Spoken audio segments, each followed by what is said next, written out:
حضرت ابو ہریرہ فرماتے ہیں رضی اللہ تعالیٰ عنہ کہ بھوک کی شدت سے میری کمر دوری ہو گئی، تو میں ڈرا کہ کوئی مجھے نقصان نہ ہو، تو مسجد نبوی کے ایسے گوشے پہ بیٹھ گیا جہاں لوگوں کا گزر ہوتا تھا۔ میرا خیال یہ تھا کہ کوئی شخص مجھے دیکھے گا اور دیکھ کر کے پہچان جائے گا کہ مسئلہ کیا ہے، لیکن جو بھی گزرتا سلام کر کے چلا جاتا، شاید اسے جلدی ہوتی، یا پھر ہستی پلکوں کے نیچے غم بھی پلتے ہیں، مگر کون دیکھتا ہے اتنی گہرائی میں۔ میں نے سوچا کہ ایک قدم اور آگے بڑھوں اور آنے والوں سے ہم کلام ہوں، جب میں ان سے بات کروں گا تو میرے لہجے سے وہ میری آواز کی شکستگی سے پہچان جائیں گے کہ میرا مسئلہ کیا ہے۔ تو کہتے ہیں حضرت عمر رضی اللہ تعالیٰ عنہ آئے، میں ان سے کوئی مسئلہ شرعیہ دریافت کیا، لیکن شاید انہیں بھی جلدی تھی، انہوں نے مسئلہ بتایا اور آگے بڑھ گئے۔ میں پریشان تھا کہ حضرت سیدنا صدیق اکبر رضی اللہ تعالیٰ عنہ آئے، میں نے ان سے بھی قرآنی آیت کے بارے میں سوال کیا، لیکن وہ بھی جلدی میں تھے اور انہوں نے بس آیت بتائی اور آگے گزر گئے۔ تو فرماتے ہیں کہ میں ایک عجیب کیفیت میں مبتلا بیٹھا تھا کہ ایک جانب سے روشنی اٹھی اور دل و قلب و نگاہ کا مرشد اولین آ گیا۔ تو کہتے ہیں حضور آ گئے، تو چونکہ میری عادت بنی ہوئی تھی کہ میں ہر آنے والے سے مسئلہ ہی پوچھ رہا تھا، تو میں نے حضور سے بھی مسئلہ پوچھ لیا۔ تو حضور نے میری جانب دیکھا اور پھر زیر لب مسکراتے ہوئے بولے، ابو ہریرہ بھوک لگی ہوئی ہے؟ میں نے کہا جی حضور مجھے بھوک لگی ہے۔ کہا میرے پیچھے آ جاؤ۔ حجرات اقدس کی قربت میں حضور پہنچے تو اہل خانہ کو آواز دی کچھ کھانے کے لیے ہے؟ تو انہوں نے کہا دودھ کا ایک پیالہ ہے۔ مجھے فرمانے لگے ابو ہریرہ وہ جو صفہ کے چبوترے پہ بیٹھے ہیں جاؤ ان کو بلا لاؤ۔ کہتے ہیں دودھ کا ایک پیالہ، اور مجھے تسکین ہوئی تھی لیکن 70 آدمی بیٹھے تھے وہاں۔ خیر حکم تھا، میں بلا لایا، میرے ہاتھ میں دودھ کا پیالہ دیا، کہا ابو ہریرہ دائیں سے شروع ہو جاؤ۔ اب میں ایک شخص کو پیالہ دیا اور دودھ کو دیکھنے لگا، اور وہ سیراب ہو کے گٹا گٹ پینے لگا، اپنی بھوک اور پیاس مٹا چکا، اور میں نے دیکھا کہ ایک قطرہ بھی کم نہیں ہوا۔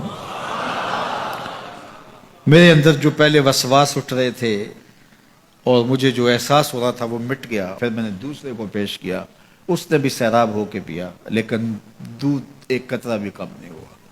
پھر میں نے تیسرے کو دیا، چوتھے کو دیا، 70 آدمی دودھ پی گئے، لیکن دودھ میں سے ایک قطرہ بھی کم نہیں ہوا۔ لگتا تھا رب نے اس دودھ کا تعلق حوض کوثر سے جوڑ دیا۔ تو حضور نے فرمایا ابو ہریرہ، میں نے کہا جی حضور۔ فرمایا کون باقی؟ میں نے کہا حضور ایک آپ باقی اور ایک میں باقی۔ تو فرمایا اب تم پیو۔ تو کہا کہ میں نے دودھ پیا اور خوب سیراب ہو کے پیا۔ حضور نے فرمایا اور پیو، میں نے اور پیا۔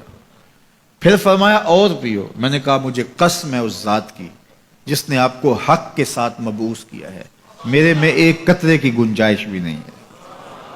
حضور نے میرے ہاتھ سے دودھ لیا اور خود نوش جاں کرتے ہوئے فرمایا ساقی القوم آخرہم شربا، قوم کا جو ساقی ہوتا ہے وہ آخر میں پیتا ہے۔ تو دودھ کا ایک پیالہ 72 لوگوں کے لیے کافی ہو گیا۔ یہ صحیح حدیث کے اندر حضور کا معجزہ موجود ہے، آپ نے بارہا علماء سے سنا۔ لیکن اس تربیتی عمل سے بھی کبھی غافل نہ ہونا کہ 2 جہاں کا سردار ہے اور 71 آدمیوں کا جوٹا نوش جاں کر رہا ہے۔ آج جب دولت پھیل رہی ہے، لوگوں کے پاس وسائل زیادہ ہوتے چلے جا رہے ہیں، تو ان کو ایک دوسرے سے گھن آنا شروع ہوتی ہے، برتن الگ ہوتے چلے جاتے ہیں۔ کسی زمانے میں تمام افراد ایک ہی برتن میں بیٹھ کے کھاتے تھے۔ پہلے یہ ہوتا تھا ایک گلی میں 2 امیر رہتے تھے، 4 غریب رہتے تھے، 2-3 مخیر حضرات اور جو ہے وہ کچھ متوسط لوگ رہتے تھے، اور ایک چھوٹا سا کنبہ اور قبیلہ ہوتا تھا، اور وہ ایک دوسرے کی ضرورتوں کا خیال رکھتے تھے۔ پیسے زیادہ آ گئے تو اب امیروں کو اس گلی سے گھن آنے لگی، تو وہ وہاں سے نقل مکانی کر گئے، انہیں وہاں رہنا اچھا نہیں لگتا۔ یہ بات ذہن میں رکھیے گا کہ ہمارے دین نے ہمیں ایک دوسرے کے دکھ بانٹنے کی تلقین کی ہے، ایک دوسرے کے قریب ہو کے رہیں اور ان کی ضرورتوں کا خیال رکھیں۔ اپنی استطاعت کے مطابق کسی کی عزت نفس کو نقصان پہنچائے بغیر، شہرت، ریا اور کسی اس طرح کی مرض کو اپنے قریب جو ہے وہ نہ آنے دیں، اور لوگوں کی اس مخفی انداز سے مدد کریں کہ ان کی ضروریات پوری ہوں۔ بلکہ میرے حضور نے ارشاد فرمایا، جس شخص نے صدقہ کیا اور اتنے مخفی انداز میں کیا کہ جو دائیں نے خرچ کیا بائیں کو خبر نہیں ہوئی، جب بائیں کو خبر نہیں ہوئی تو ہمسائے کو خبر کیسے ہوگی؟